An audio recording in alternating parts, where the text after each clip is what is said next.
girl thought to have died in a fire 6 years ago is alive and well. Police say a child was abducted as an infant and raised by her kidnapper. It just hit me, and I'm like, oh my God, I got kidnapped. I don't know how well you can even explain to a 6-year-old what's going on.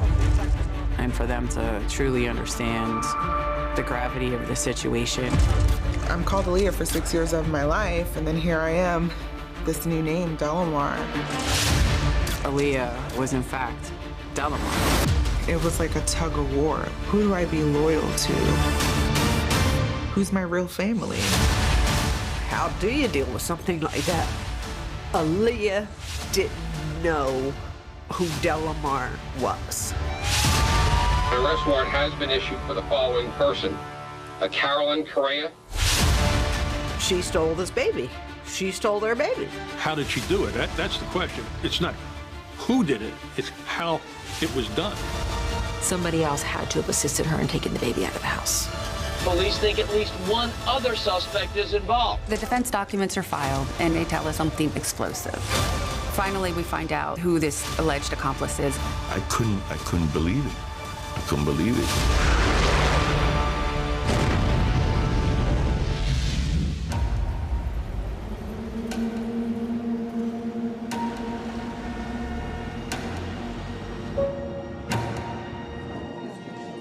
When the DNA test came back and showed that, in fact, Aaliyah was Delamar Vera, there was just this explosion in the media. And it was not just being covered by all the Philadelphia media and all the Philadelphia TV stations. It was being covered by CNN. It was being covered by NBC. It was being covered by ABC. By the way, Delamar was renamed Aaliyah. It was going all over the world. I was getting calls from London, major publications. The news media was out there in full force. Have a little courtesy, would you please? This was this larger-than-life fairy tale come true. You know, this mother thought her baby was dead, and then she sees this child, and mother's intuition tells her that that's my baby. When I see her and her face, and then it's my daughter. And lo and behold, it is her baby, and she's not dead. And it was like a Hallmark movie you would watch that only this one supposedly was true. Tears of sadness that have turned to tears of joy. Cueva says she's never had any question her daughter was alive. Pero yo me acuerdo cuando encontraron Luzaida se volvió loca, me abrazó, bendito, yo me acuerdo, me besó y todo. Contenta, Pedro. Y ahí fue que yo gritaba por las calles, se lo dije a todo el mundo. Yo, mi hija está viva, bro, yo te lo decía. Me dio una clase de alegría. Bueno, que por poco meto el cuello en el techo.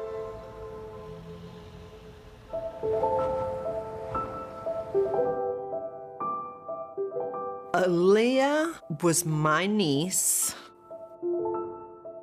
She spent so much time at our home. I saw her first steps, her first words, her first everything. When the DNA results came in, the detectives were at my house, and I collapsed. I started to collapse, and one of them caught me. I was devastated. Devastated. Betrayed. How do you deal with something like that?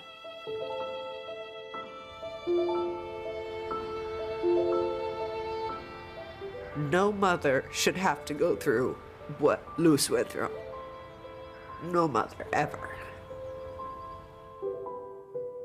And I felt almost guilty for being a part of Aaliyah's life when this mother is mourning her child.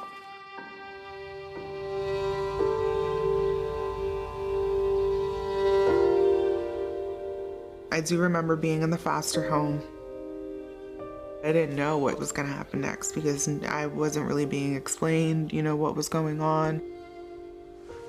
I just would sit awake for hours that night just thinking and thinking. Not being able to sleep. It's so weird to say, like, I feel like deep down inside, like I kind of knew like I wasn't gonna go home.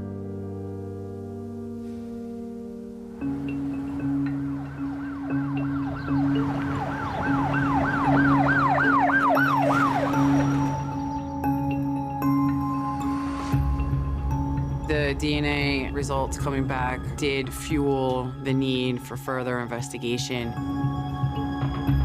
Now that we have enough evidence to show that the little girl was in fact Delamar, arrest warrants were issued for Carolyn's arrest. And just moments ago, Captain John Darby had more on the charges and a description of that suspect. An arrest warrant has been issued for the following person, Carolyn Correa. Willingboro Police Department responded to her home to arrest her. We really hoped we'd start to get some answers, but she goes on the run. The kidnapper is not at her home in Willingboro. Carolyn Correa is now a fugitive. The manhunt begins. There was a concern that Carolyn Correa had fled to Florida. Really, at that point, the focus of the detective division is to try and locate and find her.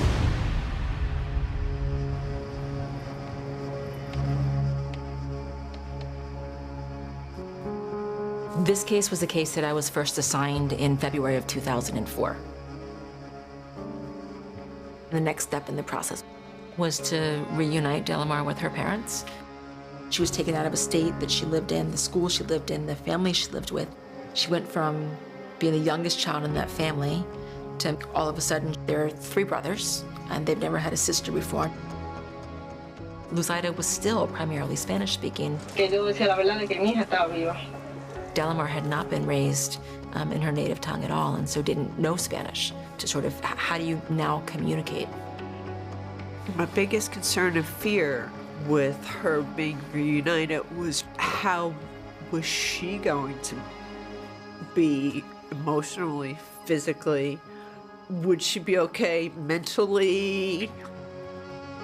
You can't just drop a child with people who are strangers to them. You really have to think through caring for their emotional well-being, making sure that they're comfortable, that they're not afraid. Much as she should have always been with her mother, she didn't know her. And that's not fair, but Aaliyah didn't know who Delamar was.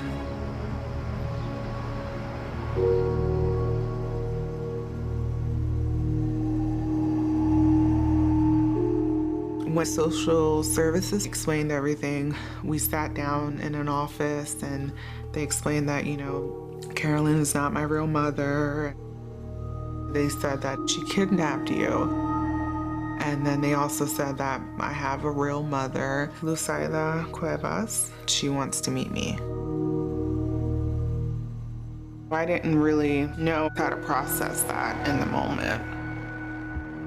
I'm called Aaliyah for 6 years of my life, and then here I am, this new name, Delamar. I felt bad for my mom. What must she be feeling? She must have missed me so much. The bright smile on her face says it all. Luzaida Cuevas is thrilled to learn she will soon be bringing her daughter home. I feel very excited and happy. When they finally went to introduce us to each other, I said, I'm gonna surprise her. I hid under the table. When my mom walked in the room and she didn't see me, she was like, where is she? You know, I waited 6 years. I'm excited to see her. I come out from under the table. She's crying. And I'm like, why are you sad? Like, aren't you happy to see me? And she's like, these are tears of happiness. Of course, I missed you. I don't even remember thinking of Carol in that moment. Entonces yo fui con un peluche bien grande para verla. Cuando yo le di el peluche que ella lo vio, se volvió loca, yo la abracé, ahí la cogí. Le dije, you my daughter, I love you, pegamos a hablar.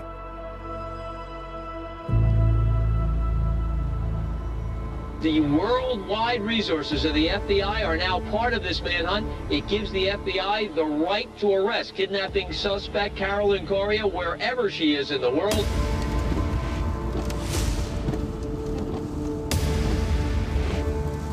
Tengo miedo porque ella está por ahí, suelta, ella no está en la cárcel. Ella está suelta por su casa, porque me habían llevado a mi hija y pues hay que estar con precaución, velarla. No, you never know, porque ya lo hizo.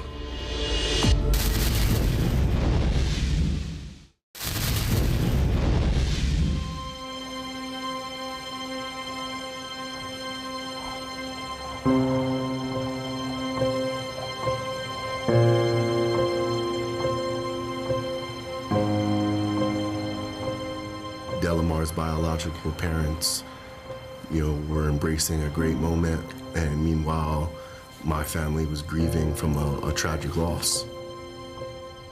I came home one day, and the FBI were at the door looking for my aunt. My Aunt Carol never came to my house. She knew at that point how angry my mom was going to be about the whole situation, and she avoided it. It felt like we were living in a movie or a nightmare, and we were going to wake up one day and the nightmare was going to be over and our cousin was going to be back. It's a heartwarming reunion between a 6-year-old little girl and her birth mother. Initially, Child Services said it would be a slow, gradual process, but within a week she met Luzeta for the first time. She was sent to live with her. You feel like you're at home? Yeah, I feel like I'm at my real home. This is your real home now? Yeah.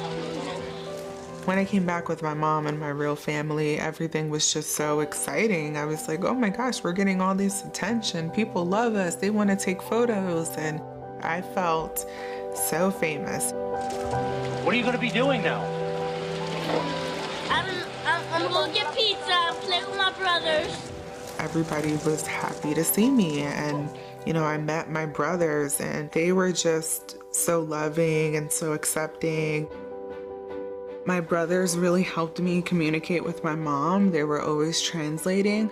Mom would only speak Spanish. It was difficult, but I tried my best and, really tried to adjust and get along with everybody and, make it seem like I never left. My mother and father were not together when I went back to my mother's home. But I do remember going to my dad's house every other weekend. I remember feeling really loved. All I ever craved was affection.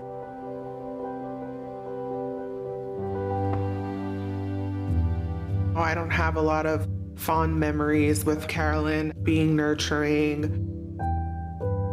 She was never really around. I didn't have that super loving connection with her. That was missing. And then here I go to this other family who just loves me, and I just felt like the center of the universe in their home. I just remember more joy being in that environment in comparison to being in Carol's home.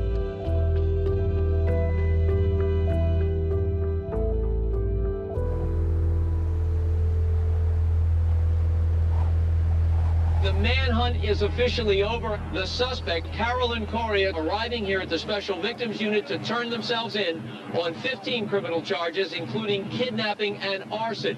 Prosecutors are expected to ask either for exceptionally high bail or perhaps for no bail at all to prevent any risk of her fleeing the area.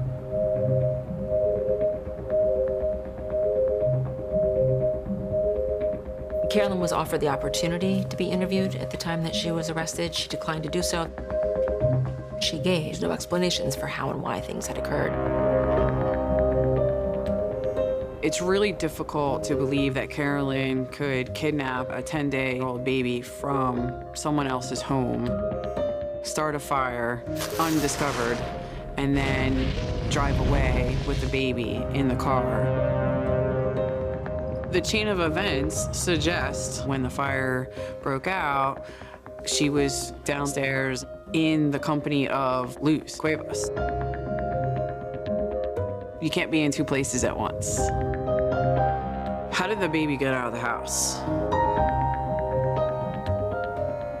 Carolyn did not admit when the plan was formed, but it's clear that by the 15th, there's an intentional plan to take the child. Luz Cuevas was interviewed by the Special Victims Unit. She said the day before the fire, so December 14th, that Pedro's step-cousin, Carolyn Correa, whom she had never met, came to the house essentially saying that, I understand that Pedro can fix the brakes on my car. But what was she really doing at the house? When she arrived, she was really kind of crazy about the newborn infant. Doting on the child, you know, fussing with the baby and all that. So she had made a connection with the baby. And maybe that even made her more compelled to act on what her initial plans may have been. Pues la última vez que yo vi a Caro pasaron 4 o 5 años que no la vi. Y después apareció a ver mi nena. Me pareció extraño. She told Lusaida that she herself had also given birth to a baby 10 days earlier and that the baby was with her boyfriend. Mira, para ver si tú me arreglas el carro, que el carro está dañado. Yo le digo, ok, ya está oscuro, déjalo y mañana yo te lo llevo al garaje donde yo trabajaba. Yo te lo llevo allí, allí te lo arreglan. She didn't have a way home, so they told her to stay overnight. She accepted the offer. I believe that she went there under false pretenses to eyeball the situation, to see the child, and to see what weaknesses that existed that could be exploited to obtain that child. When Pedro and Lusaida got up in the early morning, between 5 and 6 a.m., she was gone. Later that day, around 6 p.m., Carolyn came back to the house. She said that she was there because she was going to be able to help Pedro find some kind of a job. Por ejemplo, como decirte, voy a venir 2 veces aquí y al tercer día voy a romper esto. Eso hizo ella. Vino los primeros días con la excusa del carro. Me estaba haciendo ya, planchando el terreno. There was no more talk at that time of the car getting repaired, but now they were shifted to getting a job.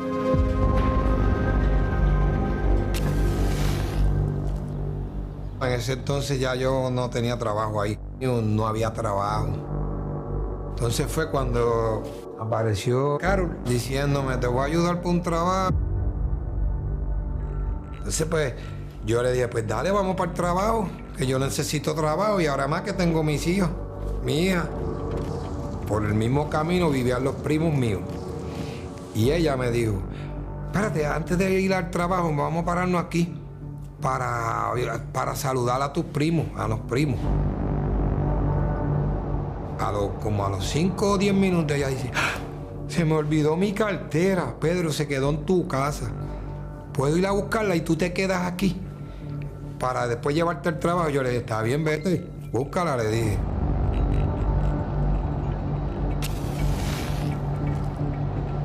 She came back a little bit later on her own, saying she had forgotten her purse. Lusaida does not remember Correa ever having a purse during the visit. After going upstairs, presumably to use the bathroom, Correa come back downstairs, and they exchanged some small talk. And Lusaida went upstairs to check on the baby. She found the baby had been moved from the bed to the crib, which was closest to the door of the bedroom. She didn't notice there was a hallway window leading out onto a roof in the rear of the house, which was wide open. Lusaida come downstairs, why'd you move the baby? And Carolyn told her, I was afraid she would roll off the bed, and so I put her in a more safe place. No more than 10 minutes later, she heard a small explosion. When she ran upstairs to investigate, she opened the front bedroom door to find fire in the corner of the room. She then began to look for Delamar in the crib and could not find her. She said that when I got back downstairs, I didn't see Carolyn. She wasn't in the house any longer. Caroline had left right away. Apparently, she drove over to the cousin of Pedro to pick him up and bring him back. She told Pedro, your house is on fire, your baby's dead. It was just such an odd thing to say to someone, you know, unless you know something is like, why would you say your baby is dead? And then she drove him back to the house. When they got there, the front of the house was in flames. Correa was with the family. She was with Lucida. She was with the fire department doing some interpretation. But then she disappeared. She drove off, but both Lucida and Pedro both remember seeing a car seat in the back of her car. On the one hand, it sounds like a set of seemingly innocuous events. At the same time, you have a woman who has no prior contact, shows up, coincidentally has a baby on the same day, is away from a 10-day-old baby for a period of at least 24 hours. That's something that raises some questions. You then have just the unbelievable coincidence of a fire starting out at the exact same time after she had been upstairs. The piece that we struggled to understand was clearly Carolyn had not left with the baby. How did she move the child without endangering the child or hide the child in the house? How did she do that? We really began to ask questions about how the fire started and why that back window was open. Based on the facts and the circumstances, somebody else had to have assisted her in taking the baby out of the house.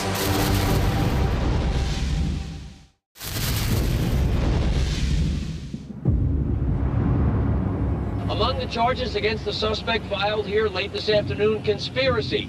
That means police think at least one other suspect is involved. Carolyn Correa was not cooperative.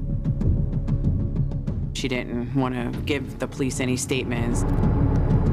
She had the opportunity to name who it was that helped her when we first spoke to her, and she chose not to. We looked at everyone who might have been connected to Carolyn or connected to Aaliyah in some way. The police asked my opinion on several different names, and if I thought some of these names would be capable of helping, I told them whether I thought yes or no. The only person we really dealt with from her family was her oldest son, Dominic Santiago, who did have some dealings with the police department, you know, prior to this incident. I tried to interview him, but he declined a statement. Nobody would talk to us. The ones that we wanted to speak to didn't want to speak to us. I went to the home to meet Delamar, to see her in her setting with Lucida and with the boys. We knew that it wasn't as simple as returning a child to her biological family and everybody's reunited. Delamar needed to be able to truly understand and grieve the loss of Carolyn at the same time as she was feeling the hope in building the relationship with her family. Her therapist thought it was important that she have the opportunity to speak with Carolyn and to confront Carolyn. We set up for Delamar to have one final visit with Carolyn so she could say goodbye.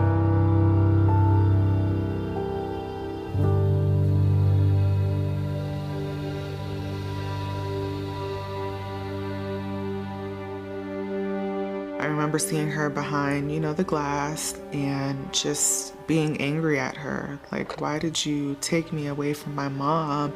And I can't even believe I said this at 6 years old. I said, you had 3 other kids. Why did you have to take me? Why did you have to steal me from my mom?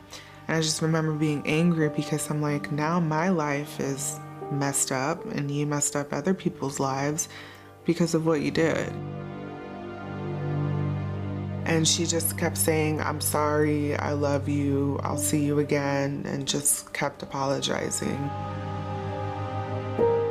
Carolyn did not give me any answers as to why she did what she did.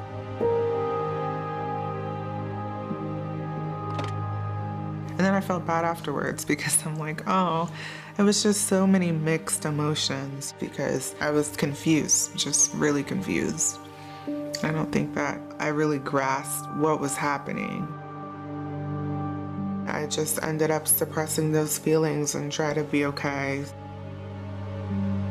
Delamar Vera deserved to know what the truth was. She may not understand it now, but someday, you know, she's gonna have questions and maybe we can get some of those answers. The big problem with kidnapping a baby is how do you explain to the people you know why you suddenly have a baby? So how did Carolyn get away with it?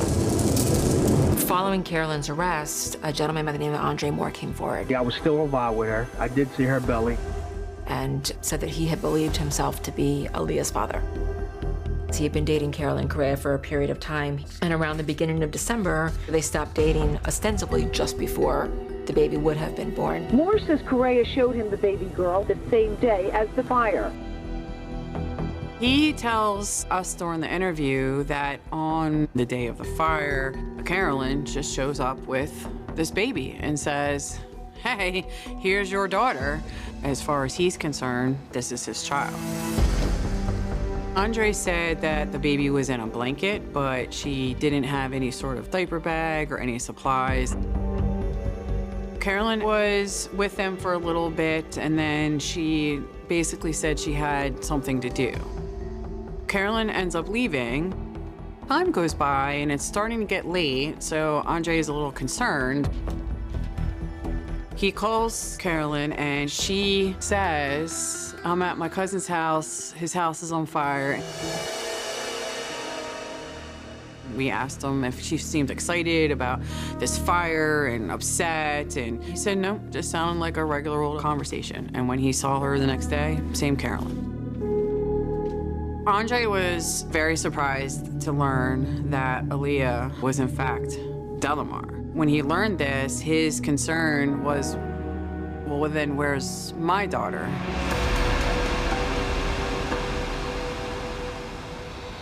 I do know in the past, Carolyn has pretended she's been pregnant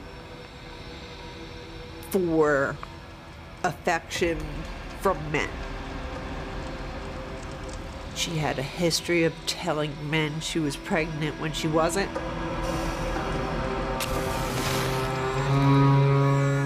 So after she gave birth to her youngest son, Carolyn had 3 children. She had decided she wanted her tubes tied. She didn't feel the need that she wanted a bigger family. So in 1997, when she told us that she was pregnant, we called her bluff. We thought she was kidding. I did not believe that she was pregnant because I was there in 1990 when she had her tubes tied. She continued to say she was pregnant throughout 1997. Her due date changed 4 times throughout the pregnancy. I had just said to her, "You're not pregnant, you're getting fat." Days after she supposedly had Aaliyah, she showed up at my house with a baby girl, an infant, days old.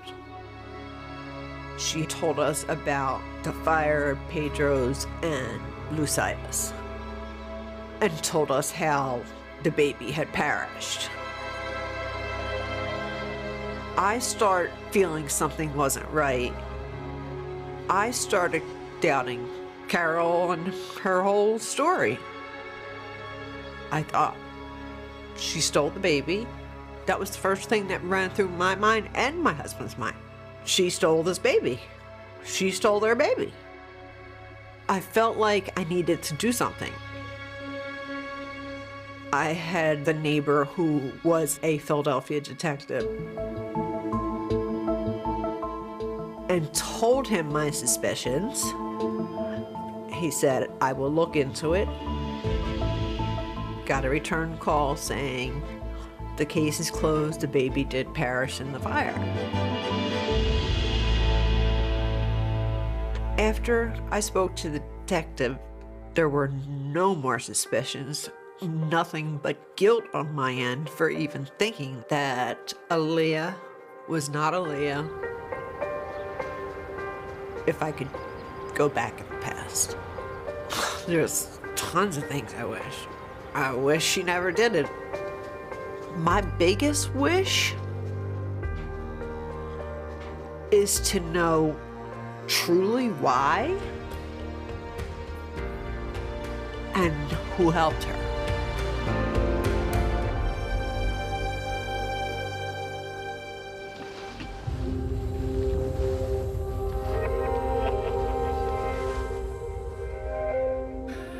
Carolyn didn't want me to do this documentary, but I says, look, you need closure. You need to face reality. She has to face it. I would say I was one of the closest people in Carol's life. Carol and I were raised together. My aunt used to work, and she used to bring over my cousin, Carol. My grandmother used to take care of us. We didn't know bad things. Our childhood was great. Carol was a good girl. Never got in trouble, never broke any rules. Carol didn't see any danger or evil until she left home. Her first marriage was an abusive marriage. That's where the change in Carol started. She was working and trying to make a life for her kids, but everything got in her way. She would bring the kids over to the house, so my mom and we'd have the kids, and she'd disappear. She was very apprehensive towards everyone. She hid a lot. She didn't want anybody to know her world. But then Carol said she was pregnant in 1997, and the baby was due in December. But there was always something bothering her. And one day, Carol was gone. She left the family. Nobody saw her for about a month. We didn't know where she went. Then all of a sudden, she comes home with a baby. We accepted the fact that here is a new child. And really, no one asked any questions. When I found out that this child was kidnapped, I couldn't imagine her doing something like this. There has to be a reason. She had a family. So I know there's more to this story that meets the eye. I think she's protecting someone.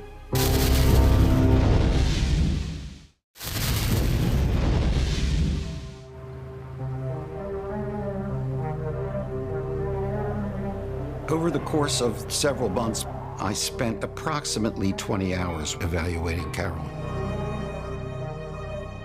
It was Carolyn's mind that I was going to have a chance to explore and hopefully get some answers to the questions that everybody had, not just me. When I first saw her, she was clearly troubled. She had been experiencing some psychotic symptoms. She was confused and was describing hearing babies crying. She told me that she underwent a medical procedure called tubal ligation. It was her understanding that she would never again become pregnant. But when I obtained the medical records, I found something pretty surprising. Despite having this procedure, about 6 years later, medical records showed that she was in fact pregnant. Her medical records reveal that following that January 13th, 1990 tubal ligation, that on July 31st of 1996, she was in fact pregnant, verified by a pregnancy ultrasound. And then on September 30th of 1996, she had a miscarriage from that pregnancy. And then in 1997, Carolyn presented herself on multiple occasions at the hospital believing that she was pregnant. At least one, probably two of the people that I interviewed believed that she was pregnant in 1997, and they actually described seeing that she was showing. After a thorough evaluation, including pregnancy test, she was told that she was in fact not pregnant. And in both of those situations, she left the hospital angry, confused, and disbelieving of those findings. But she kept presenting as pregnant to various medical people. And in her case, she couldn't accept the reality that she wasn't pregnant. Denial is a very powerful psychological defense. After reviewing those medical records, I believed that Carolyn suffered from pseudocyesis. It's a very rare psychiatric condition where a woman comes to believe that they are pregnant when in fact that they're not.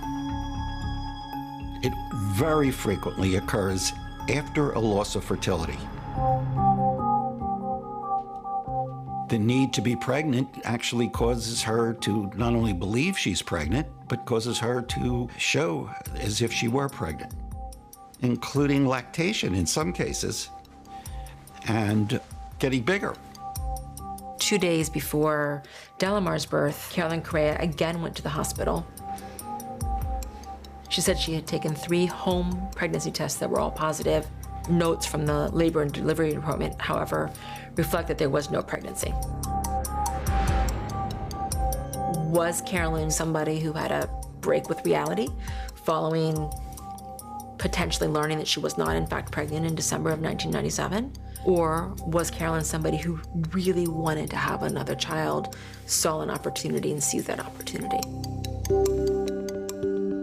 The 2 lawyers who brought me into the case asked me to evaluate her state of mind at the time of the kidnapping. One of the questions that they had in mind was whether or not this would be an insanity defense. Is it possible that there was a psychiatric disturbance that was severe enough to cause her to not realize what she was doing? Did she know that it was against the law to take that baby home and raise it? Well, of course she did. So she wasn't insane. And I made it clear that I would not be able to testify to that.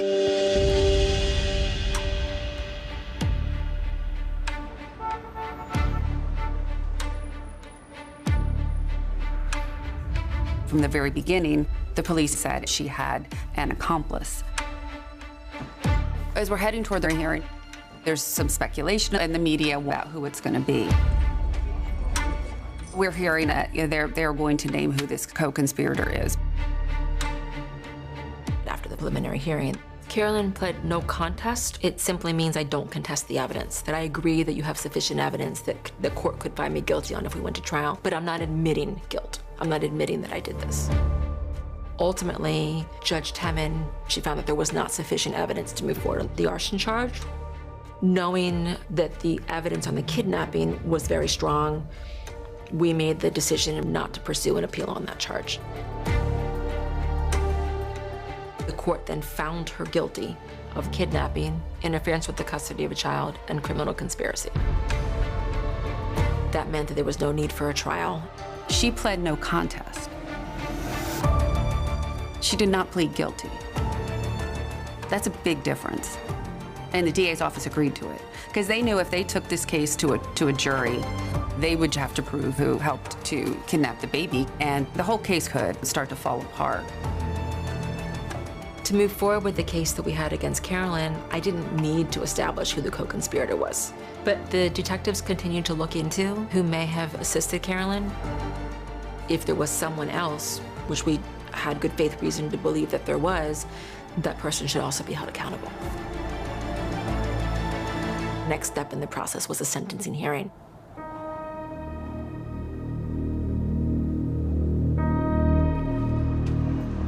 By the time the sentencing came around, there just were a lot of unanswered questions. I wanted to know the answers. Delamar's mother, Luzaida Cuevas, exits the courthouse this morning. Pedro Vera, Delamar's biological father, tells reporters he still has no idea who helped Carolyn Correa kidnap his daughter that fateful night in 1997. Who helped snatch the baby that night? I don't have that either. You still don't have any idea? No.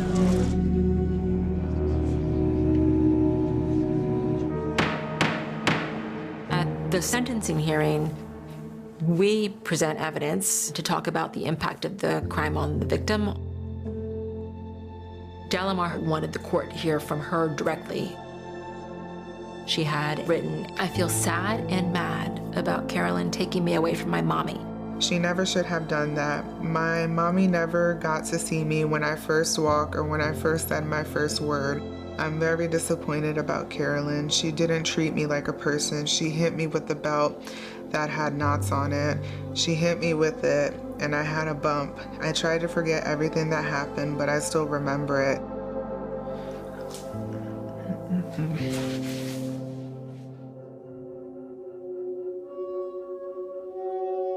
I did grow up in a lot of fear from being hit, abused.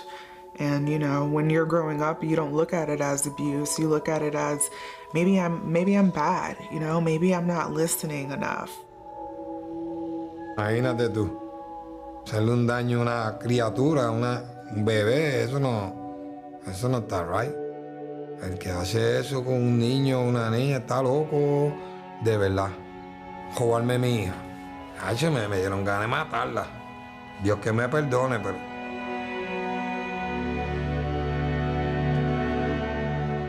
We're waiting for the court process. The question is still, who is the accomplice? During court, when she never, you know, even mentioned a name, that's when I realized it was definitely someone she was protecting. Why would she keep her mouth shut for this? Why was she involved in this? It had to be somebody close. It had to be someone close to the family. During the course of the hearings, the defense documents are filed, and they tell us something explosive. Finally, we find out who this alleged accomplice is. In those documents, Carolyn says the person who handed her the baby the night of the fire was Pedro.